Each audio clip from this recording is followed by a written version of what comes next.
Howdy, happy Wednesday. Happy Wednesday. Hope everybody's having a good week. I was in Philadelphia last weekend, and there's a guy there. He's got a sign, and it says, Judgment Day, the world's gonna end May 21st, 2011. So he's not even going off the 2012 thing. He's got his own apocalypse. And like, I've seen him before, but last time he just had the sign. This time he's got a car.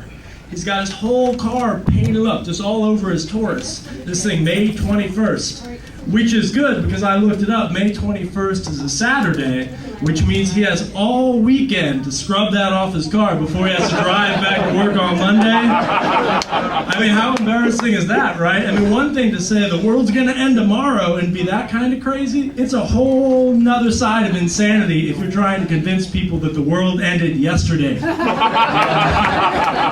I also went bowling last weekend. You ever do that? Go bowling? And, you go bowling, a lot of these bowling alleys, man, it's like walking back in time.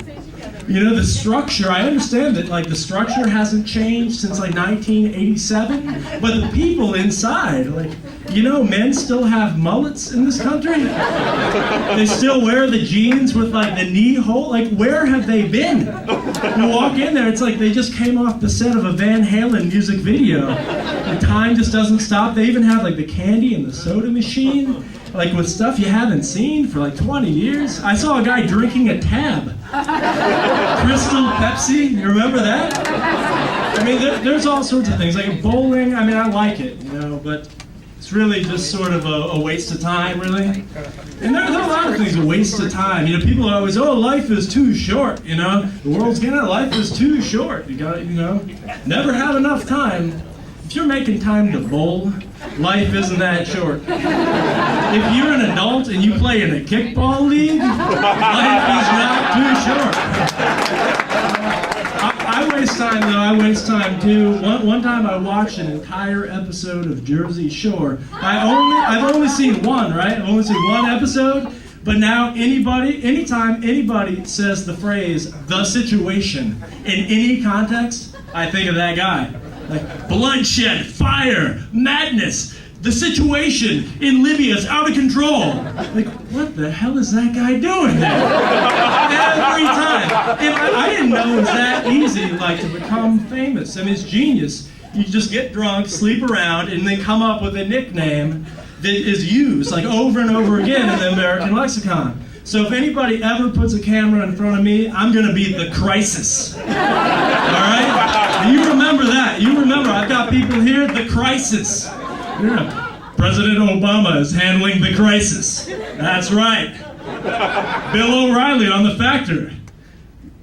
Tune in. He'll be talking about his thoughts on the crisis. And they'll be all over the place, man. It's going to be great. But lots of ways to waste time, Got tons of them. You go on vacation. I think about going on vacation all the time. I don't even have a job. I'm still thinking about going on vacation. I'll tell you one thing I'm not going to be doing on vacation. I won't be taking my yacht around the coast of Somalia. You hear about these people, 4 Americans a couple months ago? What is this, 2-3 weeks back?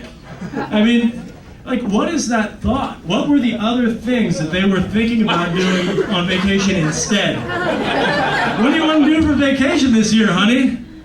I hear there's some great camping in Afghanistan. Why don't we try that out? I was thinking we could hike around the border of Iran. We'll just sort of walk on it like we think it's a tightrope. And we'll be shocked, just shocked when they arrest us and throw us in some horrible jail. The people out with video cameras on the border of North Korea.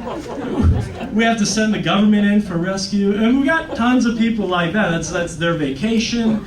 I like the millionaire who wants to, like, I'm going to be the first guy to fly alone in a hot air balloon all, around the world.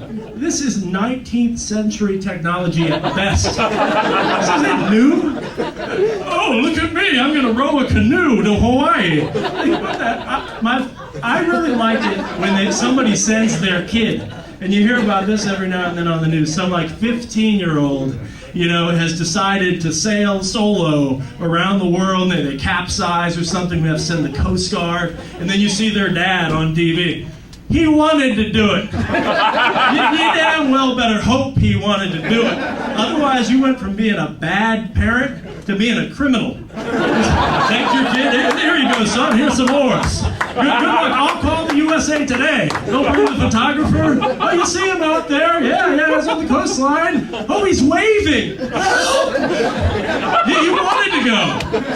These are the same people that send their kids to sleep over at Michael Jackson's house. Like, oh, he wanted to go. I've always wondered how that happened, you know? But I also like the guys who go on vacation, like adventure vacation. You know, they do some sort of extreme, try not to die, rock climb, or summit to some crazy mountain. I mean, this is 2011. We don't need to do that crap anymore. I mean, really, this just turned into a dangerous hobby. You want a dangerous hobby? Just, how about heroin? You don't even need to leave your couch. You know, probably save money on gear. Half the cities give you a free needle. You know, it's terrific. But I gotta get going right now. I gotta get ready for May 21st, end of the world. We got it ready. A lot of stuff to do. But remember, you'll be hearing about the crisis.